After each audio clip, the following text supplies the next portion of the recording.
Hello friends, welcome back to our channel. Morning வந்து kitchen இப்படி தான் கிடக்கு. நைட்டு வந்து பொடி கொஞ்சம் நுணுக்குனேன். ஸோ அதை எடுத்து வச்சுட்டு அதோட இதை வந்து போட்டிருக்கேன். இந்த பக்கம் பார்த்தீங்கன்னா ஜாமானா கழுவுனதில் எடுத்து கவுக்கணும். இது என்னன்னு பார்த்தீங்கன்னா மகிழுக்கு வந்து சத்து மாவு அரைக்கிறதுக்காக தானியெல்லாம் ஊற வச்சு முளைக்கட்ட வச்சுருக்கேன். ஸோ இதை அவுத்து பார்க்கணும். நேற்று மதியம் முளை கட்டினது. இப்போ இந்த கிச்சன் எல்லாம் க்ளீன் பண்ணிவிட்டு இந்த ஆயில் ஸ்டெயின் எல்லாம் க்ளீன் பண்ணிவிட்டு ஒரு குக்கிங் பண்ண ஸ்டார்ட் பண்ண வேண்டியது தான். மகிழ் மகிழ் ஹாய் சொல்லுங்க. ஹாய் ஹாய் சொல்லுங்க. வாயில் வைக்காதம்மா. ஸோ மகிழ் வந்து காலைல எழுந்திரிச்சு விளையாடிட்டு இருக்காங்க. ஸோ நான் இன்றைக்கி ஃபுல்லாக என்ன பண்ணுறேன், என்ன சமைக்கிறேன்றதை விலாக போடுறேன். நம்ம சேனலில் ஃபர்ஸ்ட் டைம் பார்க்குறீங்கன்னா மறக்காமல் சப்ஸ்கிரைப் பண்ணிக்க மறந்துடாதீங்க.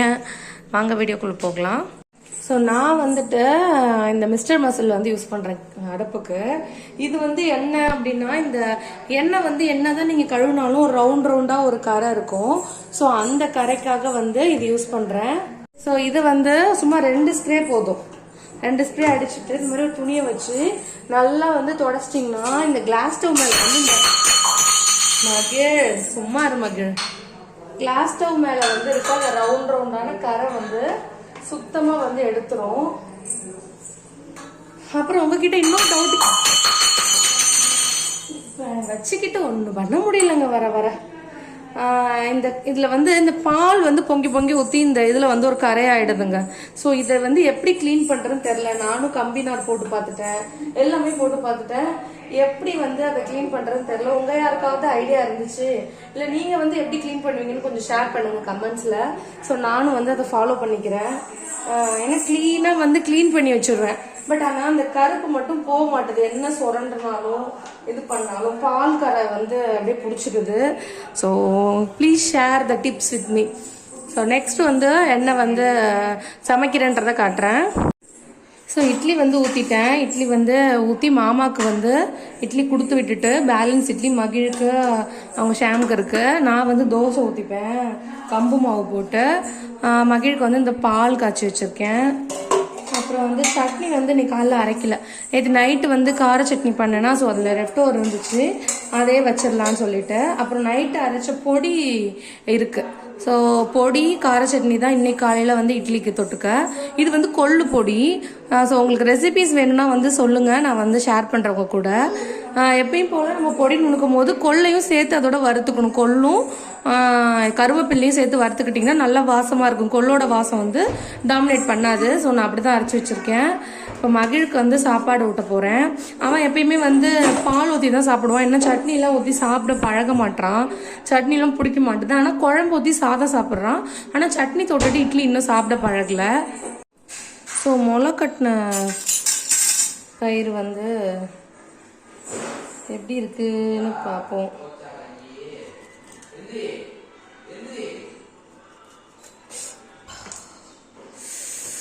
கையை கட் பண்ணிக்கிட்டேங்க. அந்த கத்தி செம்ம ஷார்ப்பு. அப்பா சரி இருங்க, போய் கை கழுவிட்டு வந்து கண்டினியூ பண்ணுறேன் வீடியோவை. நீங்கள் வந்து கத்தியில் யூஸ் பண்ணும்போது ரொம்ப சேஃபாக யூஸ் பண்ணுங்க.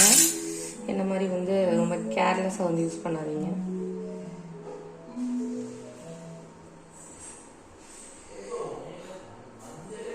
ஸோ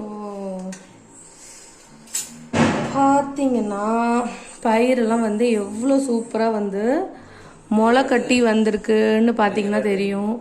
இல்லை நின்றுருக்கு, பரவாயில்ல. ஸோ இதை வந்து காய வச்சுட்டு நைட்டு தான் வறுக்க போகிறேன். ஸோ இதை வறுக்கும் போது காட்டுறேன். போய் ஃபஸ்ட்டு காய வச்சுட்டு வர சொல்கிறேன். தயிர் வந்து ஊற்றி வைக்கலான்னு சொல்லிட்டு எடுத்து வந்திருக்கேன். இது நேத்தி தயிர், இது இன்னைக்கு காய்ச்சின பால். ஸோ இப்போ ஆடை கொஞ்சம் எடுத்து வச்சுட்ருக்கேன். டெய்லி வந்து கொஞ்சம் ஆடை நீங்கள் இந்த மாதிரி வந்து நல்லா நிறைய ஆடை வந்து கலெக்ட் பண்ணிவிட்டு அதில் கொஞ்சம் தயிர் சேர்த்து ஆடையை வந்து ஊற்றி வச்சிட்டிங்கன்னா ஒரு 2 வீக்ஸ் கழித்து இந்த ஆடையிலேருந்து வெண்ணெய் எடுக்கலாம். நான் ஆல்ரெடி வந்து அங்கே இதில் எடுத்திருக்கேன், மாயாரத்தில் வந்து எடுத்திருக்கேன். ஸோ இதில் கெட்டி தயிர் மேலாப்பில் எடுத்து ஸோ அது கொஞ்சம் போட்டு இதை கொஞ்சம் புளிக்க வச்சு உள்ளே வச்சிங்கன்னா தான் இது வந்து வாசனையாக நல்லாயிருக்கும். நீங்கள் ஆடையை மட்டும் எடுத்து ஸ்டோர் பண்ணிங்கன்னா ஒரு மாதிரி ஸ்மெல் அடிக்க ஆரம்பிச்சிடும்.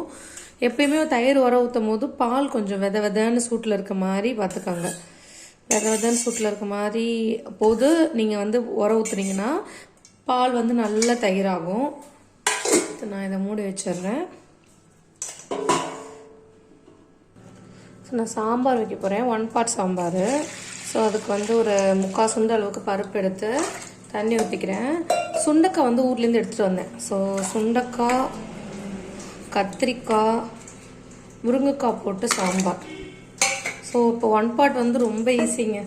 உங்களுக்கு என்ன காய் வேணுமோ எல்லாத்தையும் தூக்கி போட்டு மிளகாத்தூள், மஞ்சத்தூள், உப்பு போட்டு வச்சு விட்டிங்கன்னா டக்குன்னு சாம்பார் ரெடி ஆகிடும். பட் நிறைய பேருக்கு அந்த டேஸ்ட் பிடிக்காது. எனக்கு எங்கள் வீட்டில் உள்ளவங்களுக்கு ஓகே தான். நிறைய பேர் வந்து தனித்தனியாக வேக வச்சு போடுவாங்க.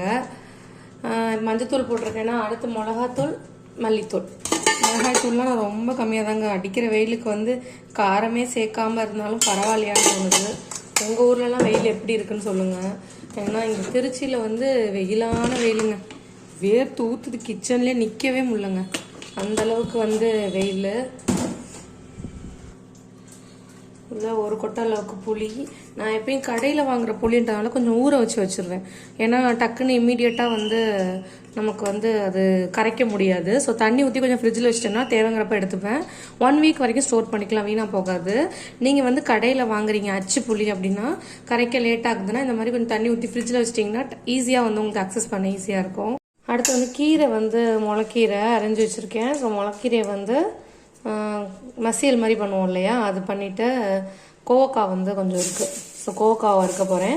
கோவக்காய் ரெசிபி ஆல்ரெடி நம்ம சேனலில் அப்லோட் பண்ணியிருக்கேன், குண்டூர் கோவக்கான்னு சொல்லிட்டு. ஸோ செக் பண்ணி பாருங்கள். இது எப்பயும் போல தாங்க இது.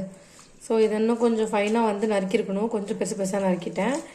ஸோ வேக வைக்கும் போது வெந்துடும், ஒன்றும் ப்ராப்ளம் இல்லை. ஸோ இதை வேக வச்சு உங்களுக்கு ஃபுல்லாக வந்து ஃபைனலாக நான் லஞ்ச் முடிச்சதும் உங்களுக்கு வீடியோ காட்டுறேன். சமைச்சு முடிச்சாச்சு. சாம்பார், கத்திரிக்காய், முருங்கைக்காய் போட்டு நல்ல கெட்டியான சாம்பார். அடுத்து கீரை, அப்புறம் கோவக்காய், அப்புறம் சாதம் வடித்து வச்சாச்சு. ஸோ இதான் லஞ்சு. வெயிலை பார்த்தீங்களா, வெளியில் போயிட்டு வந்தால் கண்ணே தெரிய மாட்டுதுங்க. உங்களுக்கெல்லாம் எப்படி இருக்குன்னு தெரில. தண்ணி நிறையா குடிங்க. குழந்தைங்களுக்கு இளநீ, தண்ணி, ஃப்ரெஷ் ஜூஸ்லாம் நிறைய கொடுங்க. அதான் வந்து அவங்கள வந்து ஹைட்ரேட்டராக வச்சுக்கும்.